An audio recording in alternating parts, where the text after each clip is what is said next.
नमस्कार दोस्तों, जय श्री राम। आज मैं बात करूंगा आपसे सहारा की जो एप्लीकेशन है, आपने अगर सबमिट नहीं किए और करने वाले हैं उनके लिए ये वीडियो जरूर इम्पोर्टेंट हो सकता है। तो आज मैं बात करूंगा कि जो हमने सहारा के लिए आवेदन लगाए वो रिजेक्ट भी हो जाते हैं या कुछ लोगों के रिजेक्ट हुए भी हैं, तो उसकी क्या वजह हो सकती है, किन किन रीज़न से जो हमारे एप्लीकेशन है वो रिजेक्ट हो सकती है। लेकिन उससे पहले मैं एक लिस्ट भी शेयर कर रहा हूँ आपके साथ, जो सहारा के ऑफिसेज हैं उन ऑफिसेज में कांटेक्ट करने के लिए। सपोज आपको कोई दिक्कत आ रही हो, कोई परेशानी हो, किस प्रकार का कुछ सवाल जवाब करना हो, तो आप उन नंबरों पर कांटेक्ट कर सकते हैं। तो ये लिस्ट आपके साथ मैं शेयर कर रहा हूँ। तो आइए मैं आपको एक एक करके कारण बताता हूँ। नंबर 1, अगर आपने किसी ऐसे बॉन्ड के लिए अप्लाई कर दिया है, जैसे हम एग्जांपल के लिए क्विक शॉप की बात करें, जिसका अभी रिफंड मिल ही नहीं रहा है, जिसका केस अभी चल रहा है, मतलब कोर्ट से कोई डिसीजन नहीं आया, हमने उस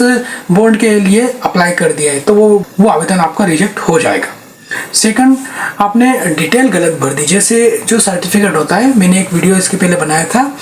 उसमें मैंने बताया था एक अकाउंट नंबर होता है, अकाउंट नंबर, मेंबरशिप नंबर और नाम, ये सभी चीज़ें फिल करना पड़ती है। अब हो सकता है आपने फिल करते समय मेंबरशिप नंबर की जगह अकाउंट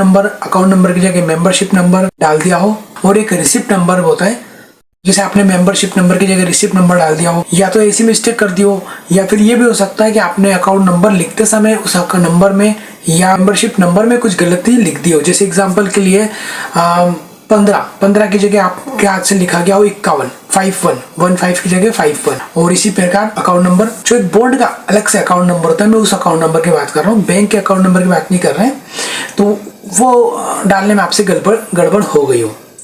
तीसरा मेन रीजन हो सकता है, सर्टिफिकेट आपने अपलोड करा है वो क्लियर नहीं है, मतलब आपने जो बॉन्ड सर्टिफिकेट है उसको स्कैन करना है, न कि मोबाइल से फोटो खींच के अपलोड करना है। कुछ लोगों ने मोबाइल से फोटो खींच के भी अपलोड करा है, जिससे वो क्लियर नहीं आ पाता है, तो इस वजह से भी आपका बॉन्ड रिजेक्ट होगा, अगर वो क्लियर विजिबल नहीं होगा तो। एक फोर्थ कारण ये भी हो सकता है, आपने जो डिटेल फिल करी थी वो किसी और सर्टिफिकेट या बॉन्ड की थी, और आपने उसकी जगह अपलोड कोई और सर्टिफिकेट कर दिया है, तो मतलब डिटेल किसी और की थी, सर्टिफिकेट कोई और आपने अटैच कर दिया। फिर एक जो गलतियां होती है, कई बहुत सारी टाइप की हो सकती है, जैसे अमाउंट की गलत, आपने अमाउंट ही गलत फिल कर दिया हो,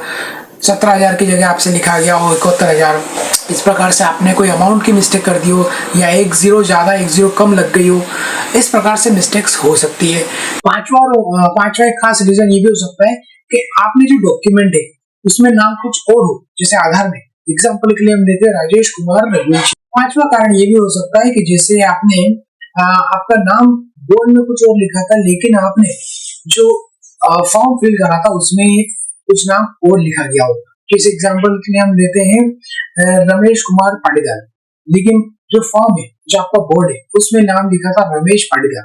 जबकि आपके आधार में नाम है रमेश कुमार पाटीदार, तो इस वजह से भी रिजेक्ट हो सकता है, नाम मिसमैच के कारण। छठा रीजन ये भी हो सकता है, जैसे आपने जब कोई डिटेल फिल कर देते हैं, फिर अब फॉर्म जनरेट होता है, उस फॉर्म की हमको प्रिंट निकालना होती है, और प्रिंट निकाल के उसमें साइन करना होती है, या तो उस बॉन्ड में या तो उस फॉर्म में आप साइन करना भूल गए हो, या फिर साइन तो करे लेकिन वो साइन मिसमैच हो रहे हो, तो इस वजह से भी रिजेक्ट हो सकता है आपका आवेदन। तो